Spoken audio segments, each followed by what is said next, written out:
I stood at the altar in my white dress, staring at the empty seats that were supposed to be filled by the people who raised me, and chose not to come. That was the moment I realized something was deeply wrong. My name is Lily Anderson. I am 28 years old, and on the day that was supposed to be the happiest day of my life, my parents decided to boycott my wedding to teach me humility. At least, that's what they told everyone. But the truth was something far darker. I grew up in what people used to call a perfect family. My father was respected in our town, a strict man who believed discipline was love. My mother followed him like a shadow, always smiling in public, always silent at home. From the outside, we looked like the ideal American household. Inside, it was different. Nothing I ever did was good enough. If I got an A, they asked why it wasn't higher. If I won something, they said I should have worked harder. Every achievement felt like a test I barely passed.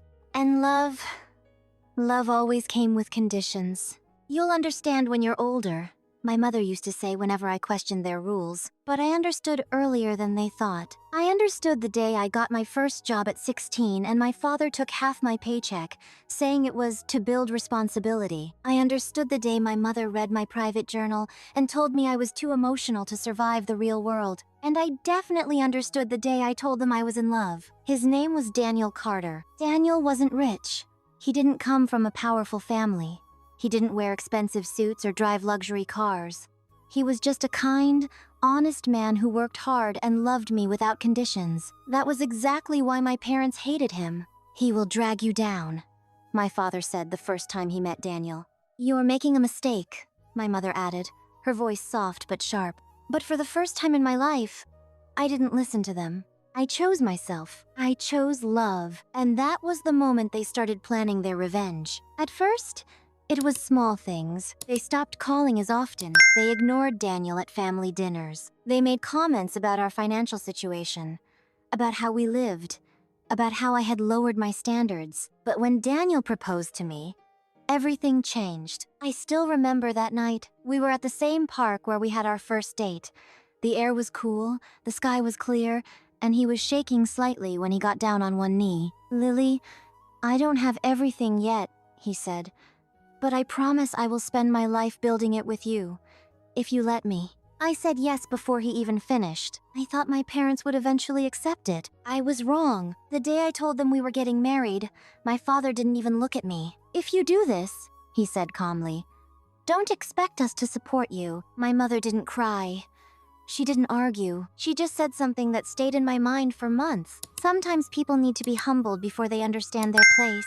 I should have realized then what they were planning, but I didn't. I kept hoping. I sent them invitations. I called them every week. I tried to fix what I thought was just a temporary conflict, until 1 week before the wedding, when I received the message. "We will not attend. This is our decision." No explanation, no apology, just a cold, final statement. I cried that night in Daniel's arms, feeling like a little girl again, abandoned and confused. But Daniel held my face gently and said something I will never forget. "You're not losing a family, Lily. You're leaving a place that never treated you like one." And for the first time, I started to believe him. So I went ahead with the wedding. I walked down the aisle without my father. I stood at the altar without my mother. And I smiled, even though my heart was breaking. But what I didn't know, what I couldn't possibly imagine, was that my parents' absence wasn't just a cruel lesson. It was a cover for a secret they had been hiding for years. And my husband, my quiet, patient, observant husband, he was about to expose it, right there, on my wedding day, in front of everyone. And when the truth finally came out, it didn't just destroy their reputation, it destroyed everything they had built their lives on. That was the day my parents tried to teach me humility. But instead, they exposed their own shame. And this time, I wasn't the weak, silent daughter they used to control. This time, I was ready. The moment my husband stood up during our wedding reception, I felt it. Something was about to change. The music was still playing softly in the background. Guests were laughing, glasses were clinking, and everything looked like a perfect wedding celebration on the surface. But Daniel's face, It wasn't normal. He wasn't smiling. He wasn't relaxed. He looked focused, calm, almost prepared. "Everyone," he said, raising his voice just enough to quiet the room. I felt my heart skip. This wasn't part of the plan. Daniel turned to me first. His eyes softened for a brief second, like he was silently telling me, "Trust me." Then he faced the crowd again. "There's something I need to say today," he continued. "Something that couldn't wait until tomorrow." I felt a cold wave run through my body. People started whispering. My aunt leaned toward me and asked, "Is everything okay?" I didn't answer, because I didn't know. Daniel took a slow breath. "Today was supposed to be about love, honesty, and family," he said. "But sometimes, the people who are supposed to love you the most are the ones hiding the biggest lies." My chest tightened. I knew immediately who he was talking about. My parents. The room grew quiet. You could almost hear the air shift. Daniel reached into his suit pocket and pulled out his phone. "I didn't want to do this here," he said. "But after what they did to you, after the way they tried to humiliate you by not showing up, I can't stay silent anymore." My hands started to shake. What was he talking about? What did he know? He tapped his phone, and then connected it to the venue's speaker system. A second later, a voice filled the room. My father's voice. Cold, clear, unmistakable. "Once the documents are signed, everything transfers to us. She won't even understand what she's losing." My entire body froze. No. This couldn't be real. Gasps spread across the room like a wave. Daniel didn't look at me. He kept his eyes on the guests, letting the recording continue. Then my mother's voice came through. "We just need to prove she's emotionally unstable. After that, the court will have no problem giving us control." The room exploded into whispers. Someone dropped a glass. I couldn't breathe. Emotionally unstable?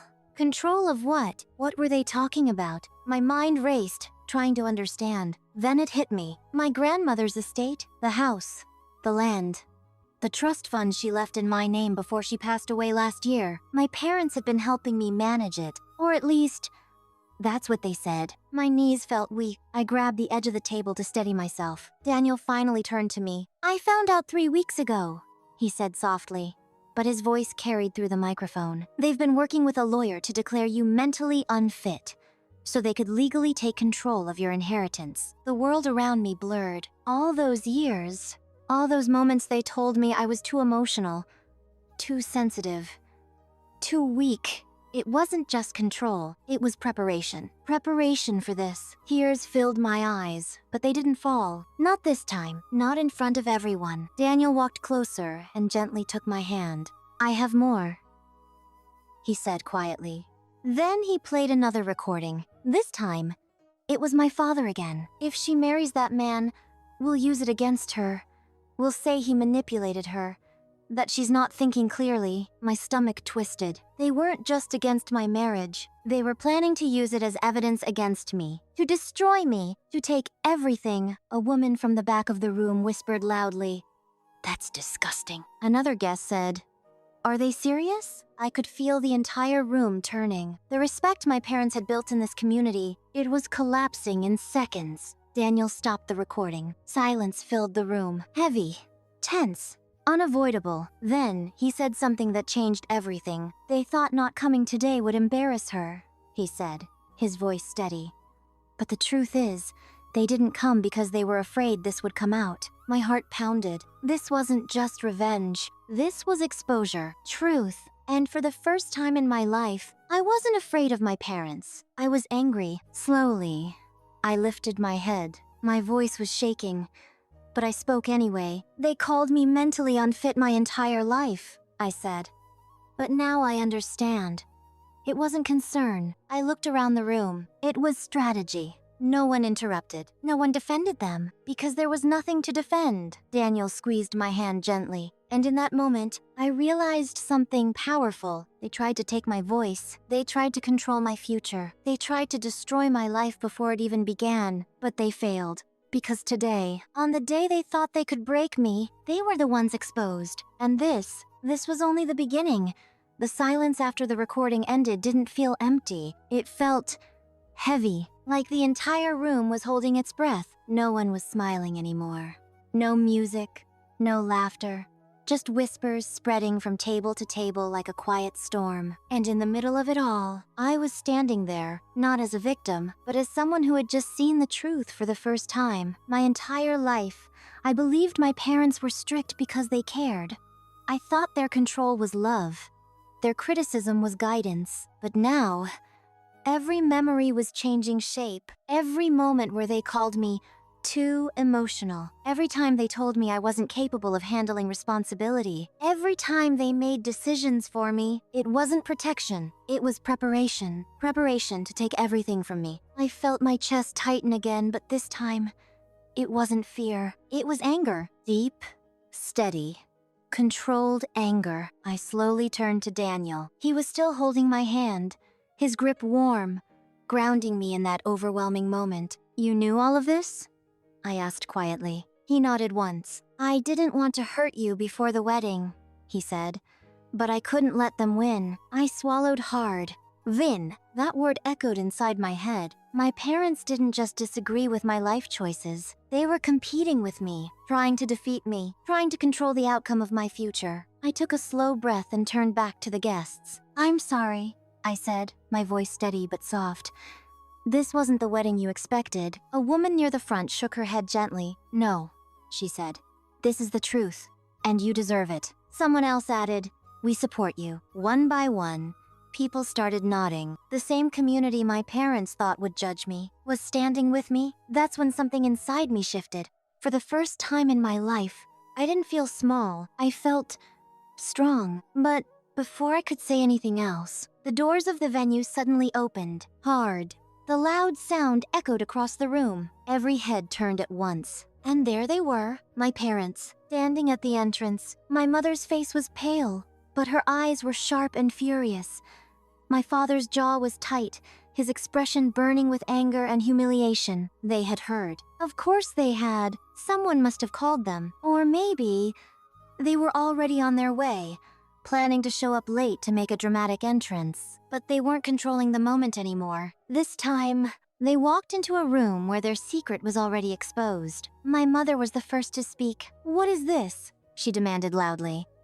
"What kind of disgusting show are you putting on?" The room went completely silent again. But this silence was different. It wasn't uncertainty. It was judgment. My father stepped forward. "You recorded private conversations?" he said, looking directly at Daniel. "That's illegal." Daniel didn't move. His voice was calm. "What's illegal?" he replied, "is trying to declare your own daughter mentally unfit to steal her inheritance." A quiet wave of murmurs spread again. My father's face darkened.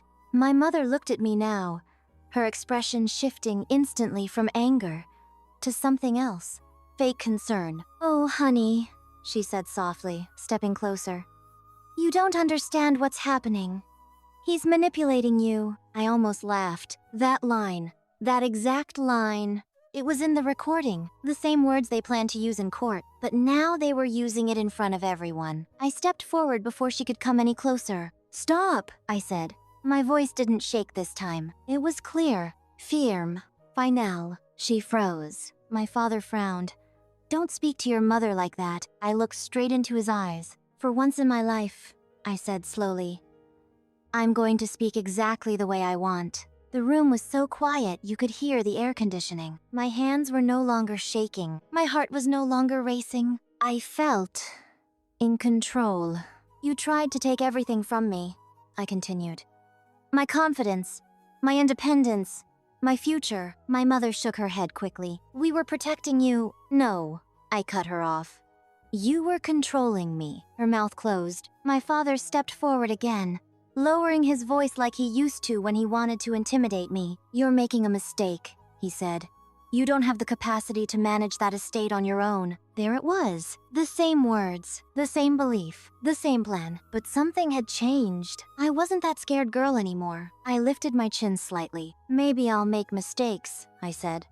"But they'll be my mistakes." A few people in the crowd nodded again. Daniel stepped beside me, not in front of me. Beside me. Equal. Supportive, not controlling, and that difference meant everything. My mother's eyes started to water, but I could tell they weren't real tears. It was desperation, because she knew They were losing. Not just the estate, not just the money. They were losing control over me. "You're choosing him over your own family?" she whispered. I looked at her for a long moment. Then I answered honestly, "I'm choosing myself." The words hung in the air. Powerful. Final. Unbreakable. For a second, no one spoke. Then my father exhaled sharply, grabbed my mother's arm, and turned toward the door. "This isn't over," he said coldly before leaving. The doors closed behind them, and just like that, they were gone. But instead of feeling fear, I felt something else. Relief, freedom, and a quiet, growing strength inside me. I looked around the room again, at the people who stayed, at the people who supported me, at the life that was still standing in front of me despite everything. Daniel leaned closer and whispered, "We're just getting started." I took a deep breath, because I knew he was right. This wasn't the end of the fight. It was only the beginning, and this time, I was ready. The days after the wedding were quiet, but nothing felt normal. I kept replaying every moment in my mind, the empty seats, the whispers, the recordings Daniel had played. It was like my entire childhood had been a rehearsal for that one day. And now, the final act had begun. Daniel stayed by my side the entire time, calm and reassuring, but even he couldn't prepare me for what came next. My parents didn't disappear completely. No, they were still around, watching, waiting, planning. Every phone call from them was tense. Every message was calculated. Their attempts to manipulate didn't stop, they just became more subtle. One evening, a week after the wedding, I received a letter in the mail. It was from their lawyer. The words were sharp, formal, but dripping with threat. "We are formally notifying you that you are not capable of managing the estate on your own. Unless you comply, legal action will be taken." I felt my chest tighten. My hands shook, but I didn't cry. "Not yet," I called Daniel immediately. "I've got this," he said quietly. "We'll fight them together." They underestimated us from the beginning, and that's when I realized something important. This wasn't just about money. It never was.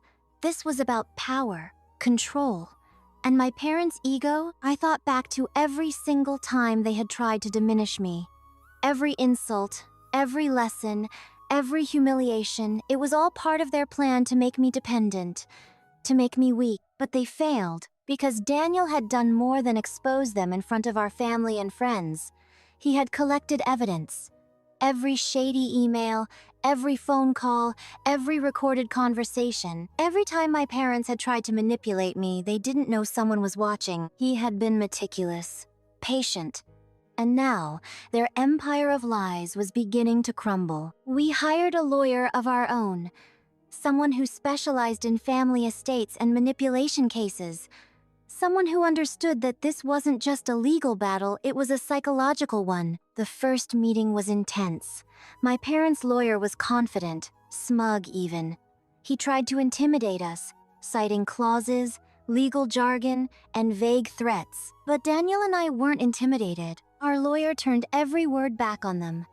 Every threat they had tried to make seemed hollow now, exposed under the weight of the evidence we had. I remember sitting there, hands clasped tightly, heart racing. But this time, the racing wasn't from fear. It was anticipation, because I finally understood something. For the first time in my life, I had power. Real, undeniable power, and I wasn't going to waste it. Over the next few days, things escalated.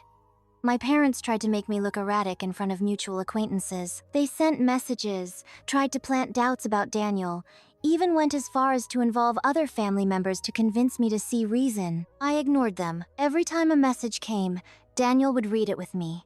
Every attempt to manipulate us, every threat, they were cataloged. Every single thing became evidence. It was exhausting, emotionally draining, and sometimes terrifying.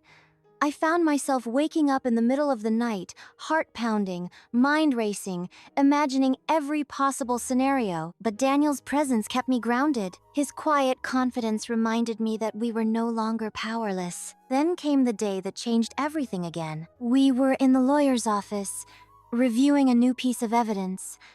Daniel had discovered a hidden account, one my parents had tried to hide from me, linked to the estate funds. The amount was staggering millions. But it wasn't the money that mattered, it was the proof. proof that they had been lying, scheming, and planning against me for years. I stared at the documents, feeling a mix of shock and vindication. My parents' faces flashed through my mind, the smug looks, the lessons, the condescension. And now, they were exposed. You see, Daniel said quietly, they thought they could control everything. But they didn't account for one thing: you never give up. I smiled faintly. I realized that strength doesn't come from avoiding pain or betrayal. It comes from surviving it, from taking every insult, every slight, every attempt to break you and using it to build yourself up instead. That night, we sat together in our living room, surrounded by the quiet hum of our home. I looked at Daniel and whispered, I never imagined it would feel like this. To finally be free. He held my hand.